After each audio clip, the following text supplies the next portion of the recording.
আশা করি সবাই ভালো আছো। আর আমি চলে এসেছি ঠাকুরনগর মেলাতে। মেলা শুরু হয়ে গেছে, আমি তোমাদের একটু দেখাই কি কি আছে এইখানে। এইদিকে এই কচু দেখেছো? এটা কচুটা দেখো, এটা কত জানি না কত ফুট হবে, এখানে লেখা নেই।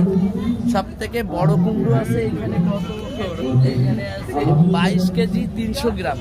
আর তারপরে আছে কচু, এই পাশে আছে। তোমাদের একটু ভালো করে দেখাই অনিকেতের থেকে। এই দেখো এত বড় এই দেখো, এটা আছে 19 কেজি, এটা উল্টা আছে 15 কেজি, এটা কি 7 কেজি, দেখে নাও, এটা হল 7 কেজি।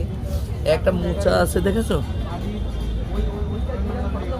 এই কৃষি মেলা শেষ হয়ে যাওয়ার পরে এইগুলো বিলিয়ে দেওয়া হবে, যদি কেউ নিতে চাও চলে আসো। এ দেখো আমলা কিভাবে ধরেছে দেখেছো? ওই দেখো লেবু।